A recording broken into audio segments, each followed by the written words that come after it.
Saya mengajar siswa kelas 6B di SD Negeri 1 Seren, Wiljambi di Gebang, Kabupaten Purworejo.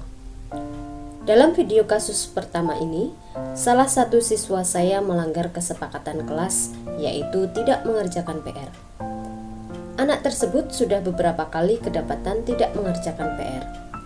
Setelah melakukan koordinasi dengan kepala sekolah dan rekan guru lain, akhirnya saya memanggil anak tersebut dan melakukan bimbingan secara individu.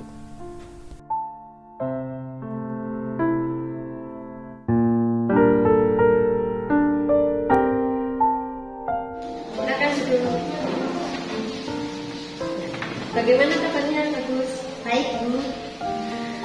Kira-kira Bagus tahu tidak kenapa Ibu panggil ke sini? Tidak tahu.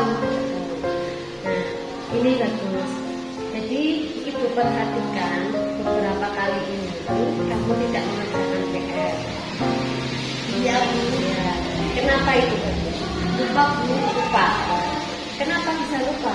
Memangnya yang kamu lakukan di rumah itu apa saja? Saya asik bermain game, Bu. Tahu-tahu waktunya sudah malam dan saya ngantuk, Bu. Oh ya, itu paham sekali. Bermain game itu memang mengasihkan, bahkan sampai kita bisa lupa waktu.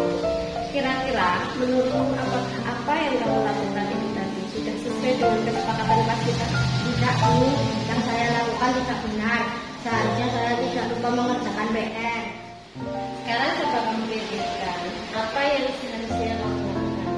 Saya tetap mengerjakan PR karena itu tanggung jawab saya. Tapi saya lupa karena keasikan bermain game.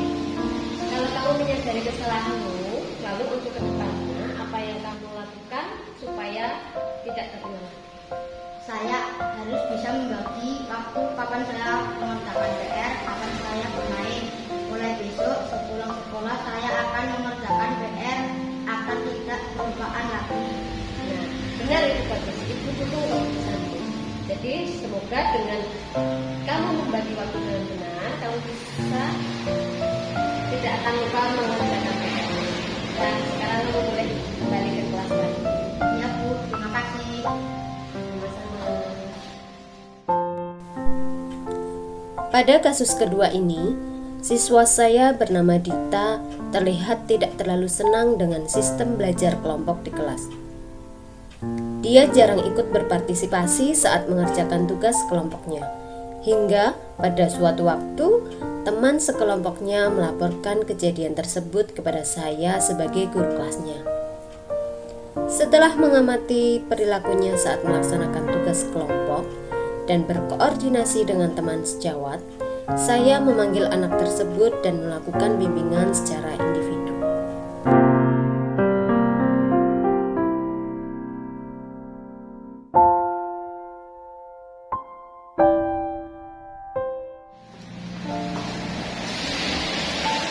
Selamat siang Dita. Siang, Bu. Bagaimana belajarnya tadi di kelas? Senang, Bu. Nah, baik. Dita mau tanya nih.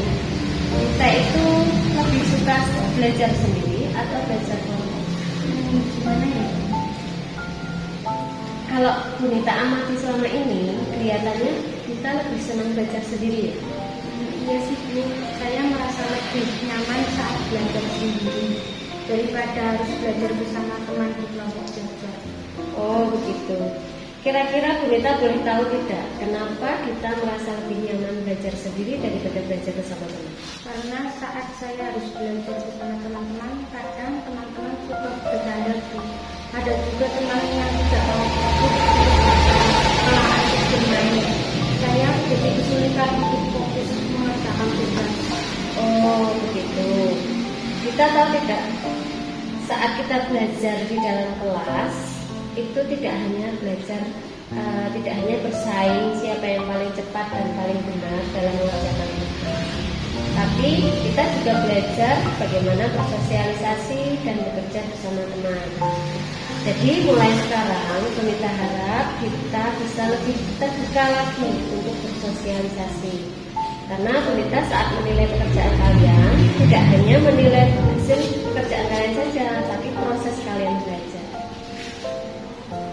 Oh iya, Bu, mulai sekarang saya akan membiasakan diri untuk bekerja sama dengan teman-teman. Oke, terima kasih Nita.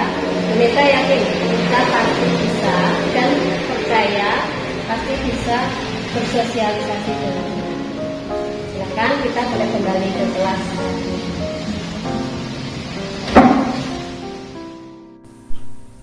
Segitiga restitusi merupakan sebuah upaya yang dilakukan oleh seorang guru dalam membantu siswa untuk memperbaiki diri menuju budaya positif dalam mengembangkan karakternya. Dalam proses memperbaiki diri, tidak perlu guru menjadi seorang penghukum, karena hanya akan menimbulkan rasa benci dalam diri siswa. Tahapan dalam segitiga restitusi meliputi menstabilkan identitas, validasi tindakan yang salah, dan menanyakan keyakinan.